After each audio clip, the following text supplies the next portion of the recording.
Hello and welcome, everyone.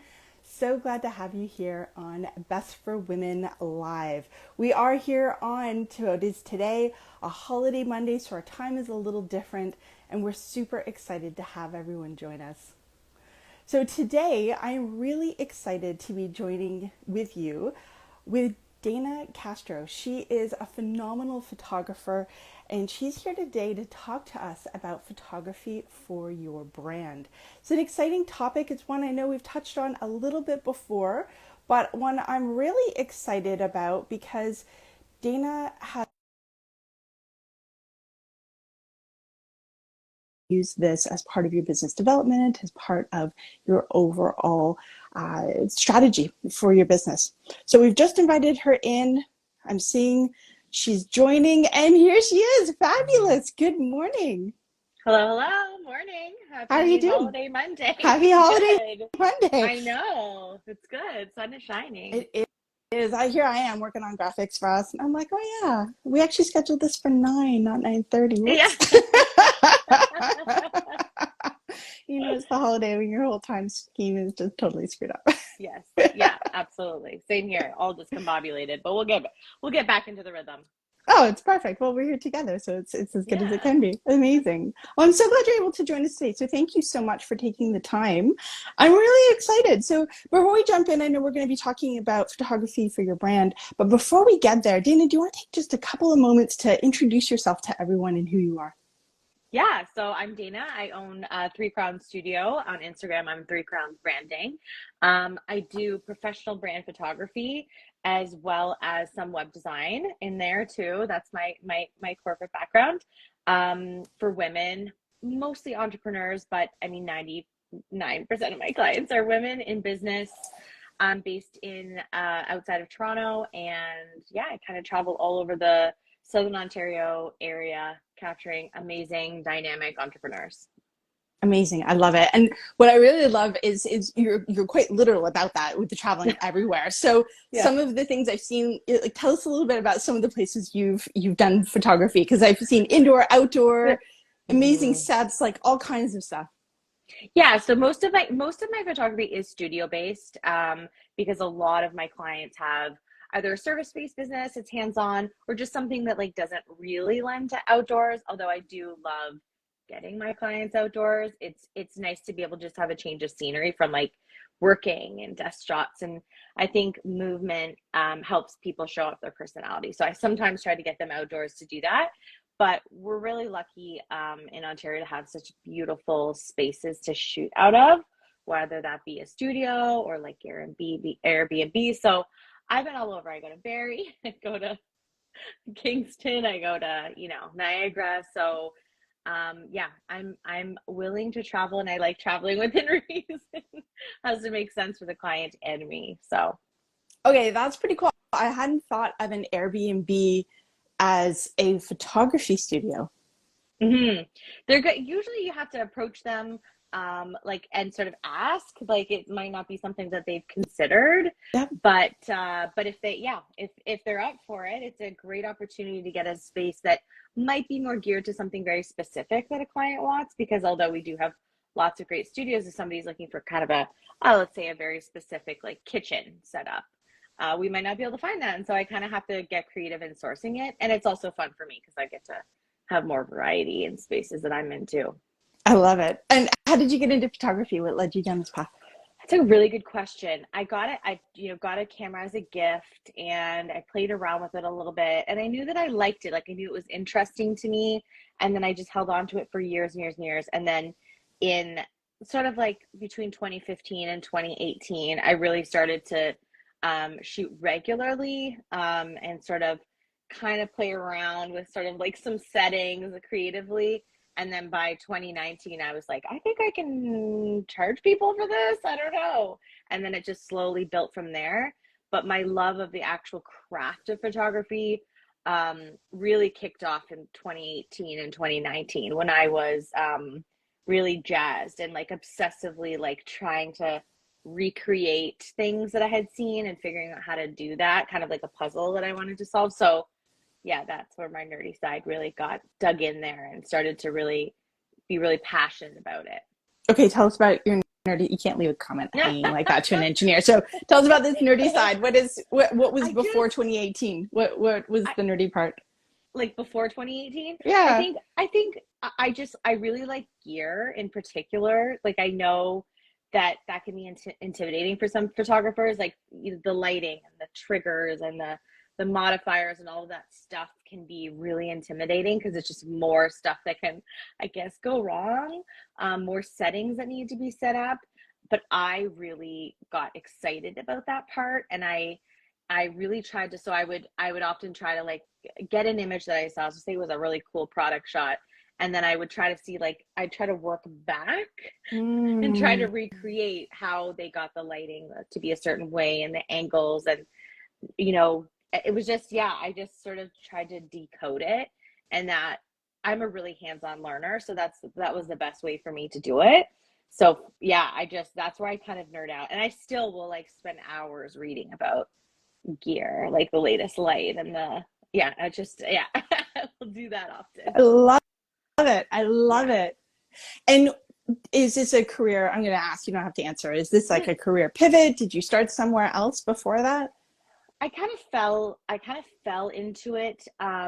It was a little bit like just life changes, and then a little bit just completely circumstantial and somewhat timing and luck. Like, I mean, it depends on how you think about all of those things. Yeah, But yeah. yeah, I have always, in every role that I've had, corporate or otherwise, I've always enjoyed the creative side of it. So even, I mean, I worked in commercial real estate on the marketing side for a while. And I mean, my favorite part of that was designing the flyers. So like, I've always known that that's the area that I get that excitement about. And so I think when I started to pick up photography more seriously, I knew that I was getting that feeling, but I also had the opportunity to have some time to see if I could make it a business, which was, Mm. now I'm realizing, a real luxury because yeah, I took this sort of time where one role was ending before I like really decided what I wanted to do, and it was like, well, let's see if I can make this work.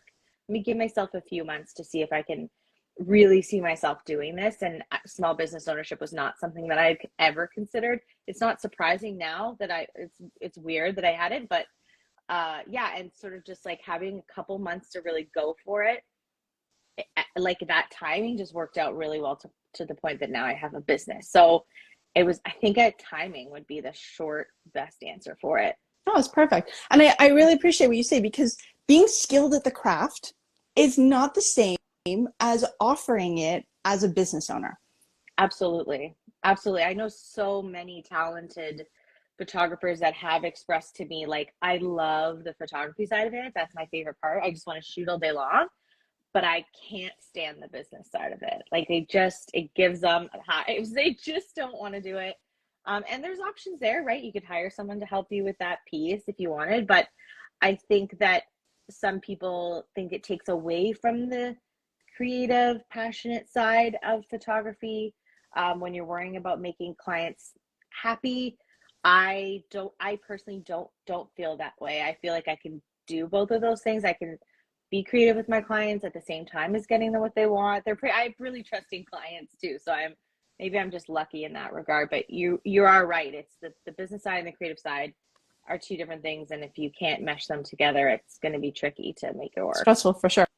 Although I'm going to challenge you on being lucky of having clients who trust you because, and we're going to dig into this, this is part of who you are, right? People inherently trust you because you are trustworthy, right? One of the things that I love is how transparent you are about your life and yourself on your Instagram. And also in everything you do, you talk about your work. So when they come in, yes, they've seen what creativity looks like in the context of others. And so they can also see your style. They have a bit of an idea of not what your boundaries are, because I don't know that that's the right Mm-hmm. word, but like Mm-hmm. the types of things that you're not going to go into because that's not really your style and that's not why they chose you, right? Yes. Yeah. I mean, what's wonderful about social media and Instagram now is that people can really check out your style before they hire you. So it's not like you're walking into an end product that you have no idea what's going to look like, right? Like I'm sure it's very few and far between that people are shocked now if they've really looked at someone's work on Instagram at what their final images are going to look like. But people being comfortable is the most important thing for me. So I think like the trust piece just comes with people understanding that I'm going to make them feel comfortable. Mm. That's extremely important to me, because I come from a background of like high stress um, jobs where I wasn't comfortable. And so I was like, I never want to make anybody feel that way. So, Yeah. and it should be fun. I mean, that's the other thing. Like, there are lots of things that we do in our businesses that aren't that fun. No offense, accounting, but that's no, not always that fun. But having a photo shoot for your business should be a little bit fun. Doesn't mean you don't like, yeah, I don't, not all of my clients, like, it's their favorite day of the year, but I do think it should be like light-hearted. It should be like enjoyable and yeah, walk out of there feeling like that was easier than you thought it would be. Oh, 100%. And Hmm. so tell us a little bit about that. Like what does fun look like on a set? Like there's laughing clearly because I see that. But, Yeah. tell me a little bit more about what that experience looks like.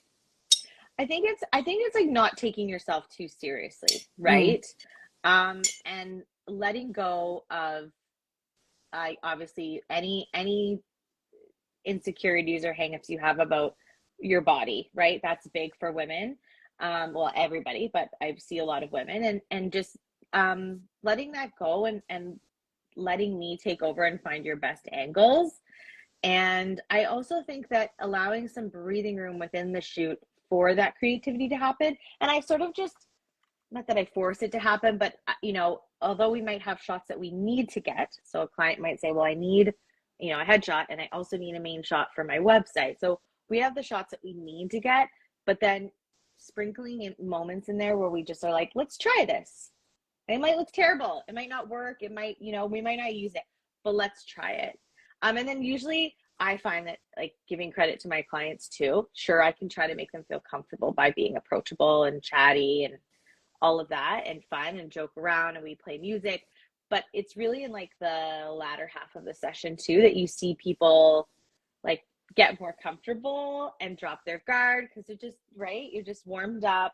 And then usually like that's where I find a lot of people's personalities start to come out a little bit more at the end. And those are usually typically some of my favorite shots because I can actually see them being like, okay, I'm here now. And I'm like, what the This is heck? So this isn't as bad as I thought it was. Everything's yeah, okay. that's a compliment. I consider it wasn't as bad as I thought it was. A compliment. Well, but it is because how many people I know as well, well, I don't want to be behind the camera, right? Even doing something like Yeah. this, I tried doing a live podcast back in 2017, 2018, and how many people were like, oh no, I don't want to come on camera. And now it's ubiquitous. It's much more normalized. And so Yes. people are much more comfortable to do it. But there was a time when that was a thing. Like being on camera was no different than you had to go into this big formal studio.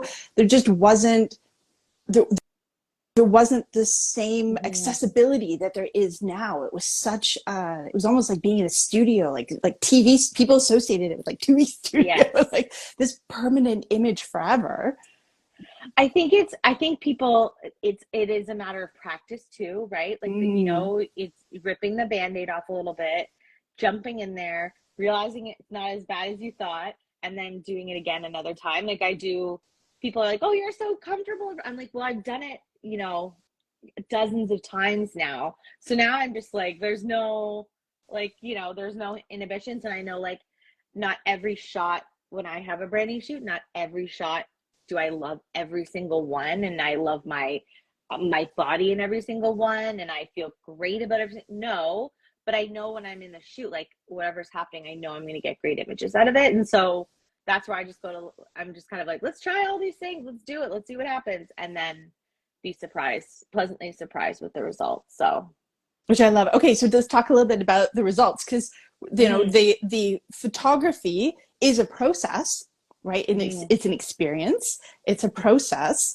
but it also has an end result. So let's talk a little bit about that. Yeah. So I call them image banks, but basically, like, I want my clients to get out of their session a great, I call it a bank, but like we all have computers now. So I'm like, I refer to it like this to a lot of people. Like, you want to have a folder on your desktop with your branding images in it that you can pull from. because so many entrepreneurs now are creating their own marketing materials, right? They're in Canva, they're creating PDF guides, all sorts of things for their clients. So I'm just like, this is going to create this great folder for you, the full image bank. It's going to live digitally for you on your computer. Print them out if you'd like. That's up to you. But then you can just really easily piece and pull from them and just slot them in. And you'll just realize how much easier it is when you don't have to go searching for like, there's my headshot. I've got it. Boom, let's go.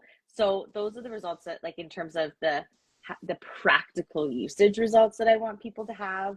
But the results for me are like my work, my final work. So really well lit, crisp, sharp, high quality images of women in their element, feeling comfortable. And ultimately the results for me, a win for me, is if work that I've done has helped an entrepreneur make money. So like, I tangibly associate it with earning more. So I mean, that okay, makes so me excited. okay, so let's pick that apart into two examples, because when we did this, I was like, Dana, I need a headshot. Like, okay, right? So it's people like me who are saying, hey, send me a headshot.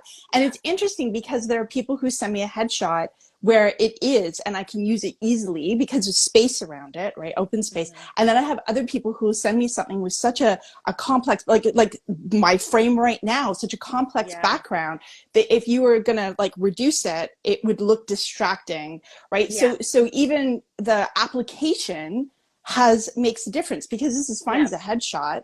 Fine as an image, but it's not good as a headshot. And so I think that's really important, that there's some people who don't realize how helpful having like you in different poses. Because the one you sent me, you're off to the side slightly, which is great, because one of my still frames has someone off to the side. And I've had ones where they're so off to the side that I can't get them in the image. I'm like, can you send me a different one? Right? So it happens. And if you didn't have the folder, I have like sticky. A lot to choose from. So I actually like the opposite problem. I'm like, oh, there's so many good ones. I'm like, which one should I pick? What season am I feeling right now? Like picking an outfit. I mean, it's great to have stuff to pull from. Everyone needs a great headshot. It sounds so cliche, and I think when a lot of us think of a headshot, we think of LinkedIn, right? That's where people tend to go first. We think about the little circle on our Instagram, right? Where we see with the wedding photo, and someone's shoulder is right here beside yours. Like, is that not normalized, right? Like, well, and on LinkedIn especially, men are pretty bad for that. If they have a boutonniere, you're like, that photo might be dated. 100%. But and I totally get. I mean, so I think a great headshot is essential for anyone in business, for sure. If you have your own business, you need to have a headshot. And that doesn't have to be stuffy. It doesn't have to be like stiff and corporate. You don't have to be wearing a blazer. Like it just has to be something that is really well lit and high quality and represents you really well. So whatever that looks like for someone. But we were talking about the financial component of it. Like I think that I believe strongly that when I look at somebody's website, their PDFs, their Instagram, when I see that they've spent the time and money to invest in a shoot for themselves because they care about the quality of the images that go out to their audience, I think I automatically assume that business is higher quality, like that business really cares about how they're front facing for people. And I really do like do the, follow the bouncing ball to, that people making more money. Yeah.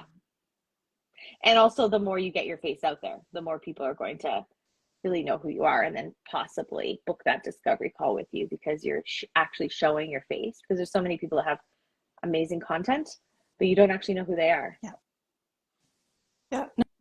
No, it's totally true. And I love how you're sort of expressing this as an idea of stability and complexity that I think comes in with a business owner, because you start with the DIY, right? You get your spouse to do one, right? Against the dining room plain wall. And then you move into having something that's done maybe in a group setting, right? So it's not necessarily a one-on-one, but, and I'm going to ask you about sort of the idea of the mini sessions, but like I know I had a headshot done at as part of an event, right? Yes. So which was great because it was included in the event. It was part of, I'll call it a bonus. And then as part of that, I now have a professional photo. But is it specific to me? No, it's what I was wearing at the conference that day. You know, Right. my makeup is my own, which isn't, right. It's just lipstick because that's me. Yeah. And so is it the most invested? No, of course not, because I didn't, right? It was part of an experience. But you know, it's this slow progress, which is very different than someone who's going to bring you in for a day and have like a VIP kind of experience where they're doing different settings, they're doing different outfit changes, all these different pieces to come away with this literally a bank Rolodex, if you will, Yeah. of all these beautiful photos. Yeah, I mean it's wonderful that events have come back and that the head and I have gotten more reach outs about Oh, corporate nice. events. Yeah, Speaking of which, I'm than going I to turn on have a like, light because it's getting dark in ooh, here. I like it. Ah, Good light. nice. Even lighting on your face now. Yeah, which is great. I mean, that's a bonus to me. Like that's a mini gift. Like I think it's a great staff incentive as well for companies. Like bring in someone for the day and get, do headshots for your staff. And then it also like business wise too, if you do have staff, then everyone's LinkedIn is gonna look better, then everybody's gonna look professional. Like it's a win-win. Whereas if you hire me and we are just working on a headshot session, then yeah, we're gonna be a little more particular about wardrobe, makeup, lighting, that sort of thing.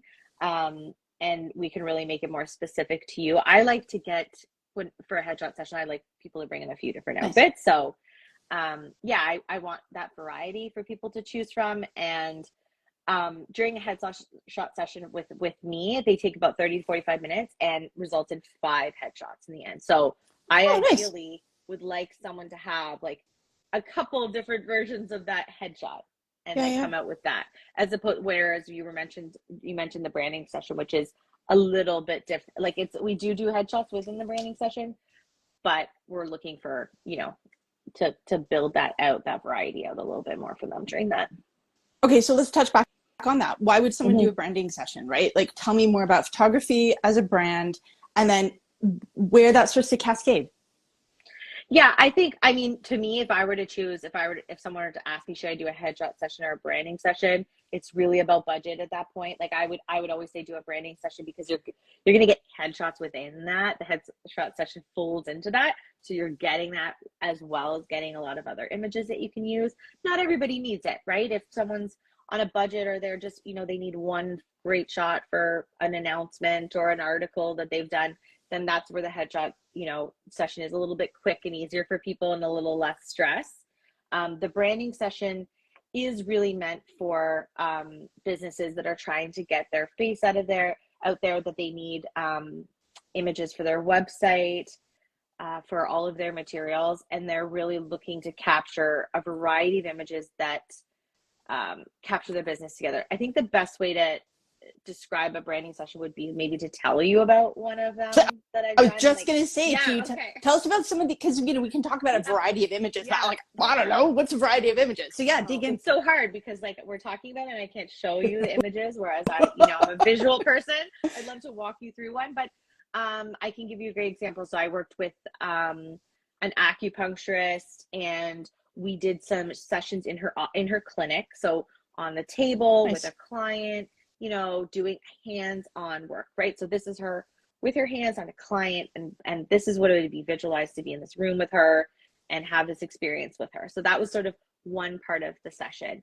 And then we moved outdoors into a park because she's also, to talk about more about her personal interests, which is health and movement and yoga. So we did some just outdoor personality based shots, headshots of her on a brick wall, like things like that, in Toronto because she lives downtown. So really trying to like pull in that city urban vibe.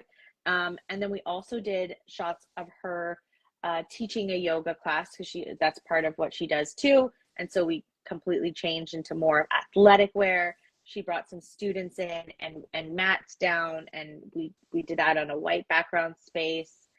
where she's actually facilitating a class. So when she's getting that image bank back, she's got clinic shots, head shots, outdoor moving, walking around, and then all of these yoga facilitating shots as well. So really great image bank of her in different scenario settings that I think will last her a really long time. So Okay, yeah. I want to point out, because we sometimes talk about props, right? Props that you bring. Like for me, this image right here, this painting that my mom did, that's really significant to me. It's in everything that I do, and those are my colors.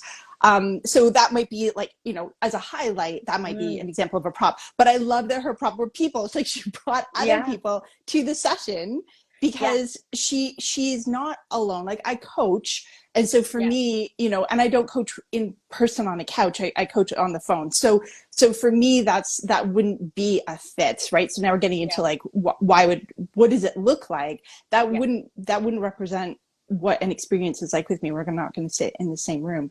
But what I do love is that she had like people lined up for the day to come and hang out, right? Yeah, she coordinated it. So like that was her being like, I'm going to bring this person for that, this another person for something else. So yeah, I mean, that's something we talk about in our planning call for the session is, okay, what do we want to show? Who can we get to do that? What are you thinking? And so we really do talk about that. It's planned.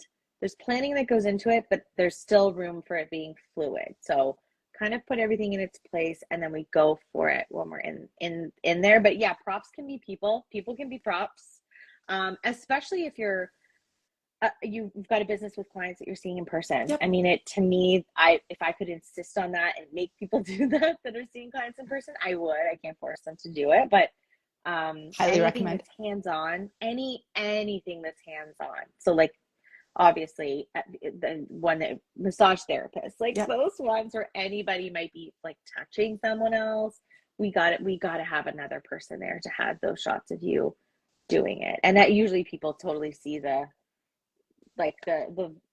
benefit of doing that, so usually they go for it. So well, and I like that, because I think there's two different pieces that come out of that. One of them is there's, you know, I'll say the more sort of expected shot from far where you can see someone with hands on. But then, you know, in terms of creativity, every so often, like I can picture on our website and the background image with the text over it is actually just the hands on skin, right? So now you've got like am I sort of capturing the variety?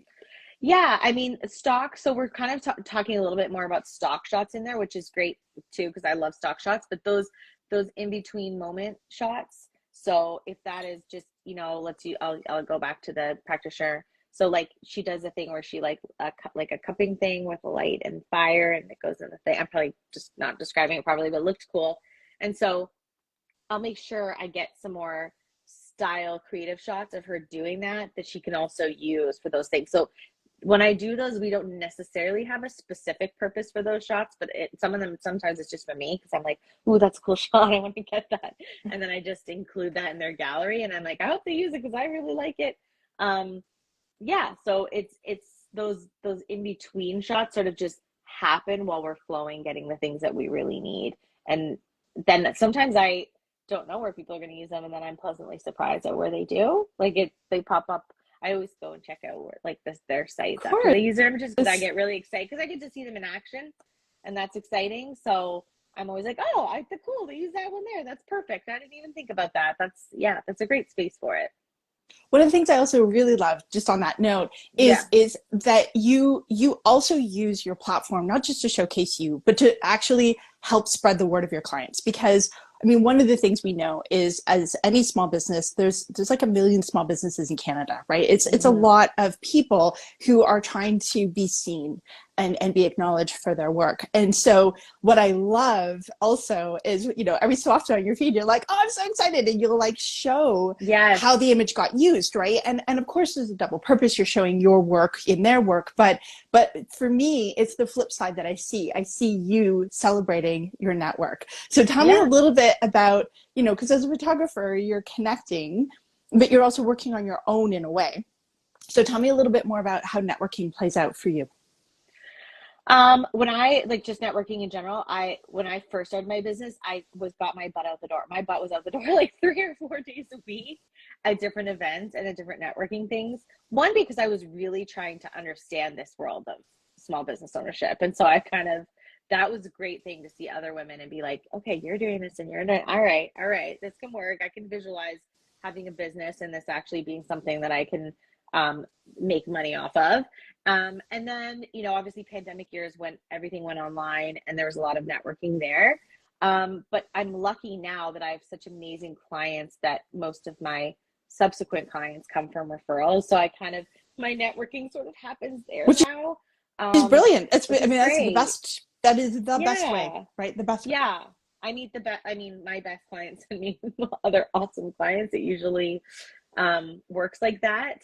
And obviously there are some clients that I just really, really connect with, and I am very excited about their projects and I love seeing the end results.